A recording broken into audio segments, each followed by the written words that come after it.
Hi, I'm going to show you this Anker C1000 version 2 that I'm testing in case this is something you're interested in getting. I'm out here in the sunlight testing it with a 200-watt solar panel to see how it's going to do. This is my favorite way to charge these things.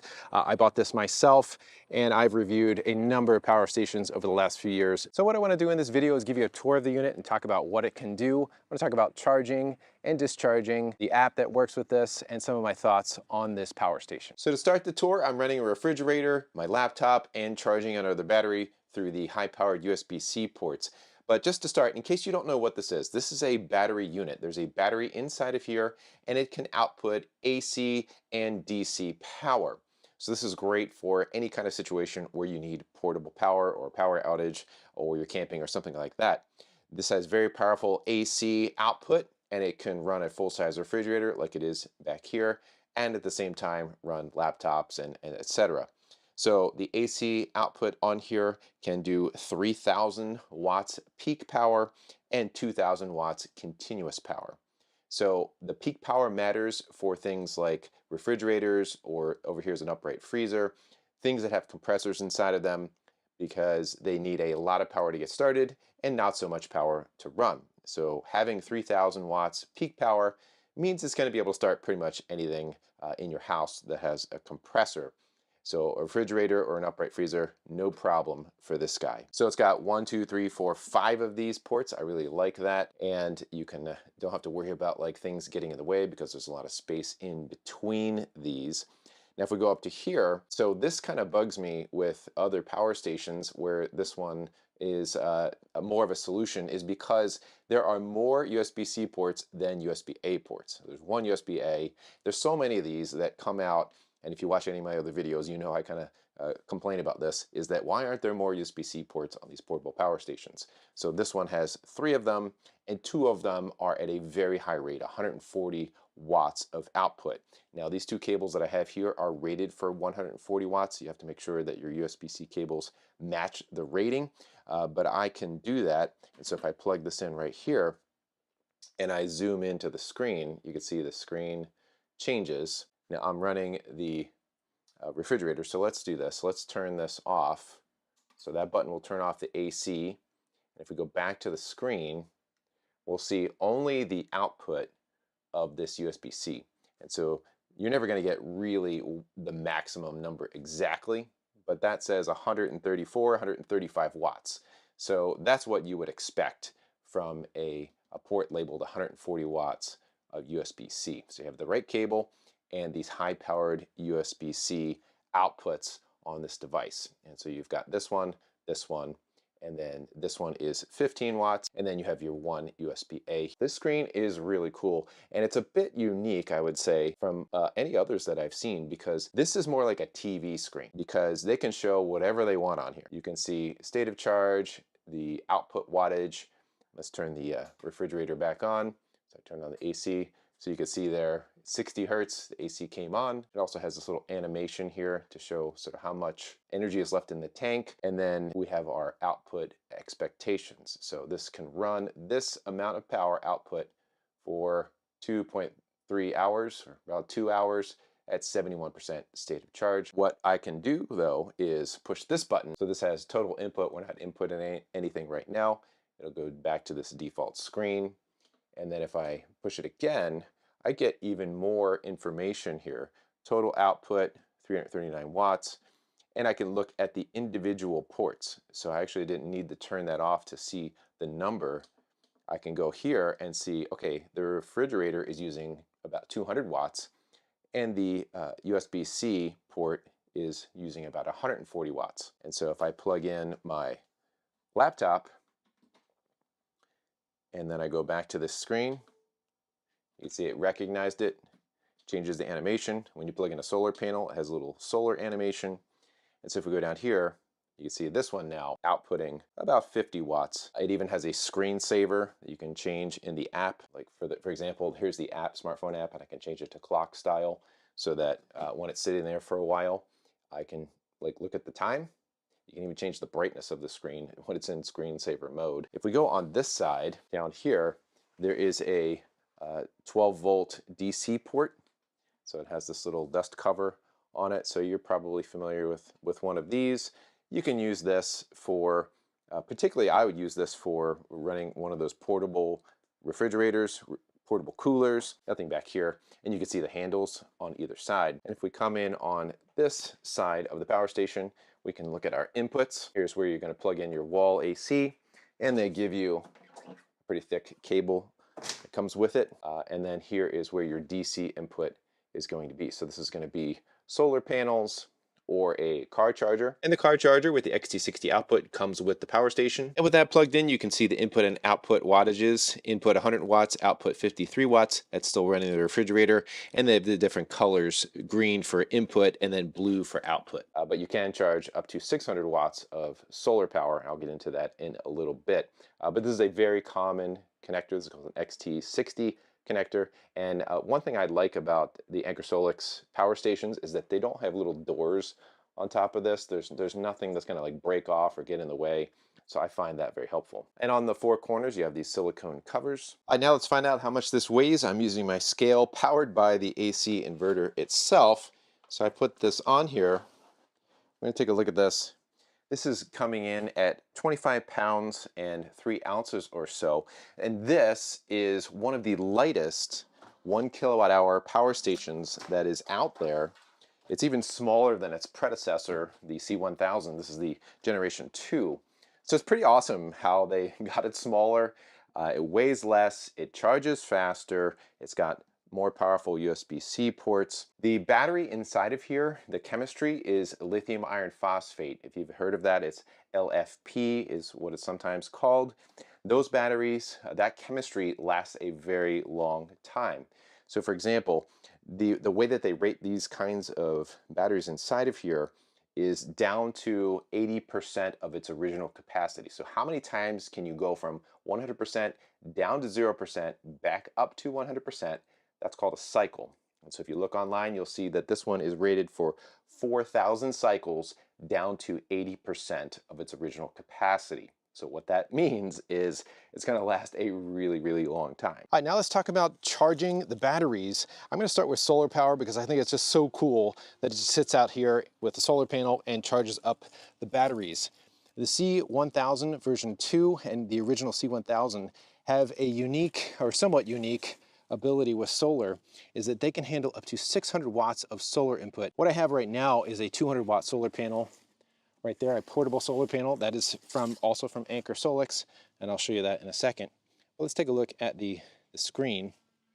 So there's a little bit of shade on the quarter of the solar panel, but it's producing 120 watts of input.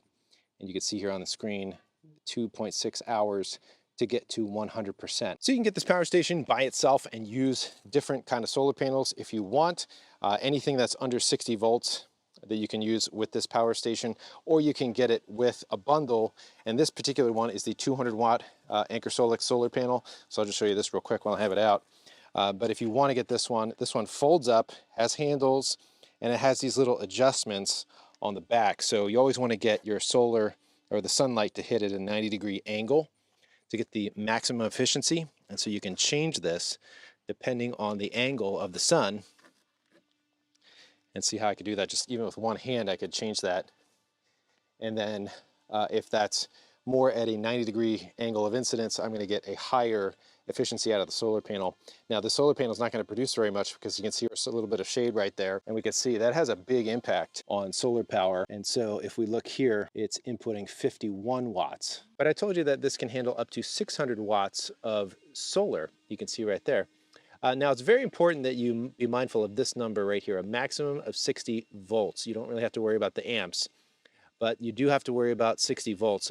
And the way that you get up to 600 watts is you don't plug in a 600 watt solar panel typically, because that might be over 60 volts. What you need to do is you need to get multiple either portable solar panels or rigid solar panels, the ones that have aluminum and glass on the front, your typical solar panel, and you need to put those in parallel, wire them in parallel, and the voltage will generally stay the same and the amperage will go up, but I told you don't need to worry about amperage.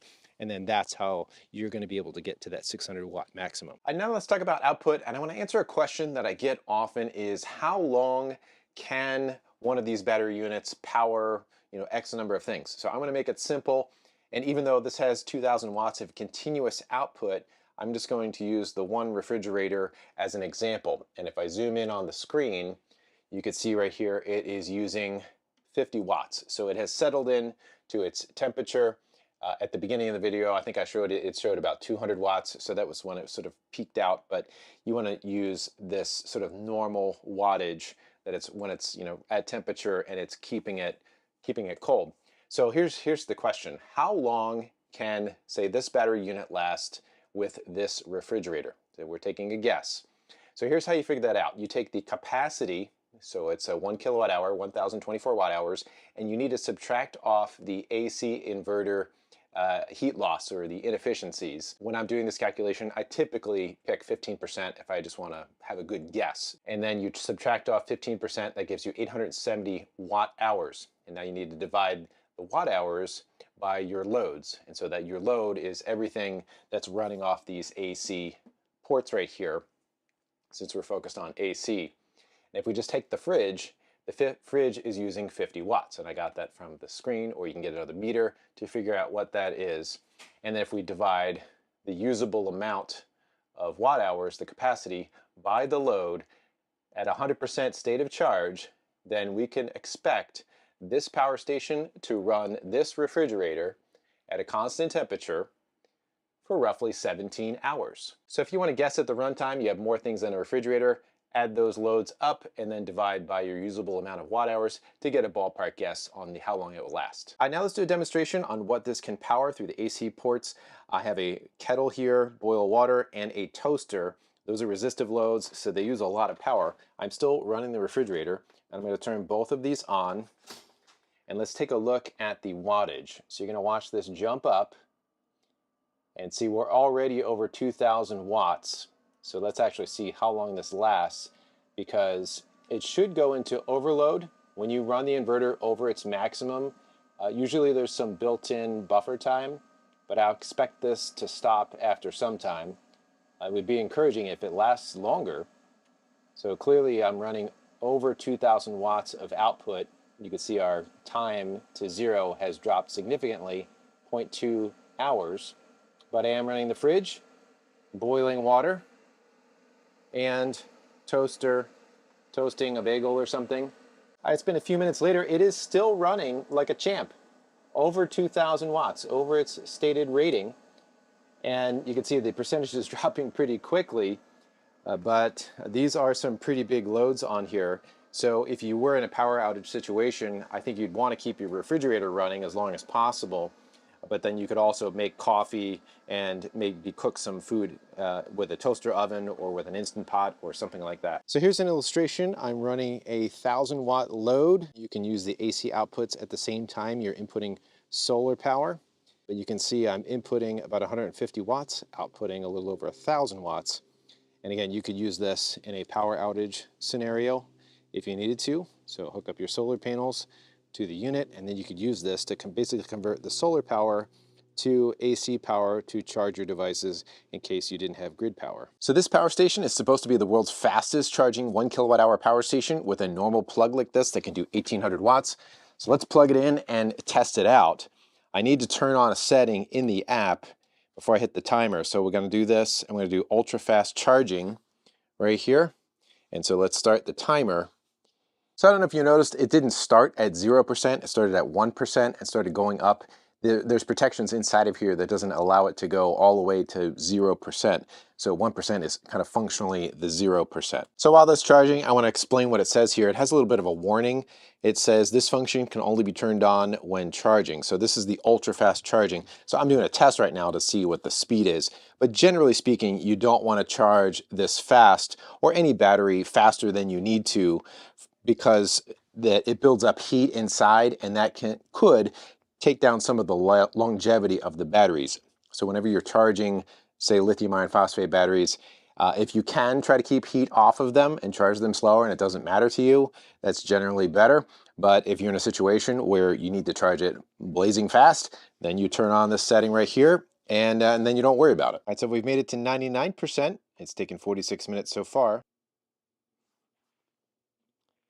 Wow, that was really fast. It got to 100% in under 47 minutes in my test here, and they got the Guinness Book of World Records from charging a 1 kWh power station in 49 minutes. So I don't know why I was able to beat that time, but that's really incredible. So if you want ultra fast charging, just turn on that setting in the app and you can get this charged very quickly. Next, in terms of charging, I want to see if it can charge by solar panels and wall AC at the same time. And I like the power stations that prioritize solar input. So right now I have it inputting, I don't know if you can see the screen there, or on my smartphone app, the Anker SOLIX app, I'm inputting 1200 watts of AC approximately, and then there's 0 on the DC input. So let's take this and we'll plug it in here and see how much we get. So this should come online. I really like how this is Wi-Fi enabled and Bluetooth if you're out camping. But you can see right here, it's starting to pull wattage from the solar panel, and it slowed down on the charging. Oh, I guess it reset it. So it's inputting both of these at the same time. So there it is, it's getting back up to 1200 watts, and we'll see. Okay, so yes, it's prioritizing the solar and adding these two up to get up to that 1200 watt charging total. So I really like that you can do both at the same time, but it's going to prioritize the solar panel input over the wall AC input. So if you're wondering where that 1200 watt figure comes from, if we look in the app itself, the maximum recharging power is 1200 watts just on the normal mode. But if we want to lower this down, say I want to lower it to 600 watts and below, is going to be silent charging. So let's do that. Now, because this is under 1200 watts, what's going to happen is that it's going to take the full amount of wall AC and the full amount of solar, because it's under that 1200 watts. So you're going to get the benefit, the maximum of both settings. So I'm going to do an illustration of that silent charging. You saw that I chose that 600 watt silent charging option in AC, and I'm a little bit over that right here. But here is my microphone. My voice is going to sound further away, but I'm going to put this right on the intake grill. I'm not sure what you can hear. I can barely hear the fans. And when I changed it to that mode, I noticed a significant drop in fan noise when I went down to 600 watts. So now I'm actually doing the AC efficiency test to see what it's going to come up with, see how it's different than that 15%. At least that was my guess. So the way that I run these tests is to run it at a constant load that's 50% of what the continuous AC output is rated for. So this one's rated for 2000 watts continuous power. So I put a 1000 watt load on this AC output here, and we're going to see how it performs. All right, now let's calculate the AC efficiency through the meter. If we go to kilowatt hours, I usually add a 5 because there's not a decimal point there. We don't really know what it is. It's a good average. So 875 divided by the stated capacity, 1024 watt hours, and that equals an 85% AC efficiency, which ironically, my guess at 15% was kind of right on. So the C1000 Gen 2 is one of the very few power stations that has a 10 millisecond switchover time for when there's a grid outage. So basically what that means is it's bringing in AC power and then it's exporting it right here. So I have an LED light here. I'm going to show you this in action. So I'm going to turn this on. It's going to be a very bright light. And so what I'm going to do is I'm going to simulate a power outage by pulling out the plug, and we're going to see what happens here on the light. Now we're not going to be able to measure 10 milliseconds because that takes specialized equipment. But here we go, 3, 2, 1. So you saw a little bit of a flicker in the lights, which is obviously what we would expect. There's a little bit of downtime there, but it's switched over to battery power with very quick speed. And if you had something like a CPAP machine or lights or anything else, and there was a power outage, you're only going to have that 10 millisecond drop off in power, which is basically imperceptible and great for things like computers or other things that are very sensitive to that level of timing. All right, so now in conclusion, I want to show you some more of the app as well as explain the differences between the original C1000, which I have down here, charging up the newer C1000 version 2, and then my final thoughts on this power station. So here's the app, and a few things that you can do in this app that you couldn't do with the original one. Even though it's the same app, they have different settings. So this one right here, you can change the power usage scenario with the Generation 2. And I don't know if you can see on here, there's a few things. I have it on standard mode, but you can use time of use mode. So it's discharging and charging at certain times based on your electricity prices. There's storm guard you can turn on, so it'll charge up if it detects a storm coming. Fast charging plan, you can turn that on too. And there's a few other settings, like I said, because if you take a look at the screen here, this is just a standard blue and white LCD screen, and this one is a full color LCD like your TV, and you can change in the app things like the time, so screensaver, so you can change the clock, and it'd be kind of fun if they have all kinds of other things like you can put your picture in there or something like that. I assume that's very possible since they can make that show whatever they want. But the app also has all the features that you would expect. You'd be able to change the AC input wattage. You can see what the output ports are doing if things are plugged in. I have something plugged into the AC port right now, and I can even see this from the other side of the world because of the internet that it's outputting 516 watts, and I could turn this off. So it just turned that AC off remotely, and screen brightness. And the other things you can do, my favorite is to be able to upgrade the firmware with a click of a button. You can see I am up to date. Now, Anker SOLIX did a ton of upgrades between the original and the new one. So this one could do 1800 watts continuous output. This one could do 2000. The capacity is about the same. This one's at 12 or 30 so watt hours more, basically negligible. And this one could do 3,000 cycles down to 80%. They've upped this one with new technology to 4,000 cycles. This one could charge it in 58 minutes to 100%. And this one, like I showed you, blazing fast at around 47, 48, 49 minutes. This one can switch over from grid to battery power within 20 milliseconds. This one can make that UPS standard of 10 milliseconds. This one is 27.6 pounds, and they made this one lighter. Now, this has been one of my favorite power stations to promote. Like, if people didn't know anything about what to get, I would tell them to get this one. And now this one is my new favorite because it's lighter, smaller, and has all those other features. Now, it is missing a few things that may or may not matter to you. It is missing a light, so there's no light on this one. And this one also doesn't have the ability to expand capacity natively. Where so this one on the other side, there is a port there where you can buy an expansion battery and plug it in and double the capacity here to a little over 2 kilowatt hours. So this one doesn't have that. You can basically do a little bit of a trick and plug an expansion battery in through the XT60 port, but that's a whole nother thing. But natively, you can't plug in an expansion battery. So overall, if you're looking for a portable power station that can run things like your refrigerator and many other things during a power outage, or take it camping and run pretty much anything that you can plug into one of these outlets, then this is a great power station to consider.